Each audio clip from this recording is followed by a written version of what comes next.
ಮಾಡ್ಕೊಂಡಿರುವಂತಹ ವಿಚಾರ ನಮಗೆ ಗೊತ್ತೇ ಇಲ್ಲ ಅಂತ ಹೇಳ್ತಾ ಇದ್ದಾರೆ ಛಲವಾದಿ ನಾರಾಯಣ ಸ್ವಾಮಿ ಅವರು. ಇನ್ನು ನಮ್ಮ ಪ್ರತಿನಿಧಿ ಪ್ರವೀಣ್ ಜೊತೆ ಛಲವಾದಿ ನಾರಾಯಣ ಸ್ವಾಮಿ ಅವರು ಮಾತನಾಡಿದ್ದಾರೆ. ಬನ್ನಿ ಏನ್ ಹೇಳ್ತಾರೆ ಕೇಳ್ತಾ ಹೋಗೋಣ. ಕೆಆರ್ಎಸ್ ಅಲ್ಲಿ ಇವತ್ತು ನಡೀತಿರುವಂತಹ ಮುತ್ತಿಗೆ ಕಾರ್ಯಕ್ರಮ, ಮುತ್ತಿಗೆ ಹೋರಾಟಕ್ಕೆ ಈಗ ಛಲವಾದಿ ನಾರಾಯಣ ಸ್ವಾಮಿ ಅವರು ಬಂದಿರೋದು. ಅವ್ರು ಮಾತಾಡಿಸುವಂತ ಪ್ರಯತ್ನ ಮಾಡ್ತೀನಿ. ಸರ್, CWMA ಮತ್ತು CWRC ಎರಡರಲ್ಲೂ ಕೂಡ ತಮಿಳುನಾಡಿಗೆ ನೀರು ಬಿಡಬೇಕು ಅಂತ ಆದೇಶ ಆಗಿದೆ. ಇವತ್ತು ನೀವು ಪ್ರತಿಭಟನೆಯನ್ನು ಹಮ್ಮಿಕೊಂಡಿದ್ದೀರಾ.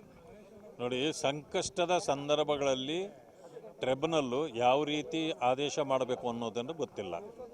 ಯಾಕಂತಂದರೆ ಸಾಮಾನ್ಯ ಸಂದರ್ಭದಲ್ಲಿ ಮಳೆ ಬಿದ್ದಾಗ ನೀರಿರ್ತದೆ, ಅವ್ರು ಹೇಳಿದ ತಕ್ಷಣ ನೀರು ಬಿಡ್ತಾರೆ.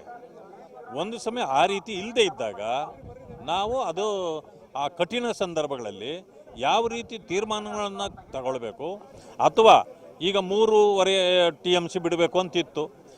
ಈ ಥರ ಸಂಕಷ್ಟ ಇರುವಾಗ ಯಾವ ರೀತಿ ಬಿಡಬೇಕು ಅನ್ನೋದು ಏನು ತೀರ್ಮಾನ ಇಲ್ಲ ಅವ್ರದ್ದು. ಇದು ಸಾಮಾನ್ಯ ಸಂದರ್ಭ. ಇದು ಅದಕ್ಕೆ ಇದನ್ನು ಒಪ್ಪಬಾರ್ದು ಅನ್ನೋದು ನಮ್ಮ ಆಗ್ರಹ ಸರ್ಕಾರಕ್ಕೆ. ಸರ್ಕಾರ ಈಗ ಕುಡಿಯೋ ನೀರಿಗೆ ಮೊದಲ ಆದ್ಯತೆ ಅಂತ ಹೇಳ್ತಾರೆ. ಇಲ್ಲಿ ಕರ್ನಾಟಕದಲ್ಲಿ ಕುಡಿಯೋಕೆ ನೀರಿಲ್ಲ, ತಮಿಳುನಾಡಿಗೆ ಬೆಳೆ ಬೆಳಿಲಿಕ್ಕೆ ನೀರು ಕೊಡ್ತಾ ಇರೋದು ಎಷ್ಟು ಸರಿ ಅಂತ. ಅದನ್ನೇ ಕೊಡಬಾರ್ದು ಅಂತ ಹೇಳೋದು ನಾವು. ಈಗ ಇಲ್ಲೇ ಮಾನ್ಯ ಮುಖ್ಯಮಂತ್ರಿಗಳು ಏನು ಸ್ಟೇಟ್ಮೆಂಟ್ ಕೊಟ್ಟರು, ಮಳೆ ಬರೋದು ಭಾಳ ಇದು ಕಷ್ಟ ಇದೆ ಅಂತ ಕಾಣ್ತಾ ಇದೆ, ಅದರಿಂದ ಬೆಳೆನೇ ಹಾಕಬೇಡಿ ಅಂದರು. ಅದೇ ತಮಿಳುನಾಡಿನವ್ರಿಗೆ ಯಾಕೆ ಹೇಳ್ತಾರೆ ಇವರು? ಅದನ್ನು ಅಂದರೆ ಪ್ರಾಧಿಕಾರದ ಮುಂದೆ ಇವರು ವಿಫಲರಾದ ಅಂತ, ಸರಿಯಾಗಿ ಮಾಹಿತಿ ಕೊಡಲಿಲ್ವಾ ಅಂತ ಸರ್. ಹಾಂ, ಪ್ರಾಧಿಕಾರದ ಮುಂದೆ ಇವರು ಸರಿಯಾಗಿ ಮಾಹಿತಿ ಕೊಡಲಿಲ್ವಾ ಅಂತ ಸರ್. ಅದೇ ಇವರು ಪ್ರಾಧಿಕಾರದ ಮುಂದೆ ಸರಿಯಾಗಿ ಕೊಟ್ಟಿದ್ದಿದ್ರೆ ಈ ಸಮಸ್ಯೆ ಬರ್ತಾನೆ ಇರಲಿಲ್ಲ. ಇದನ್ನು ಮನವರಿಕೆ ಮಾಡಿಕೊಡ್ಲಿಲ್ಲ. ಬಂದ ಮೇಲೆ ಈಗ ಯೋಚನೆ ಮಾಡ್ತಿದ್ದಾರೆ.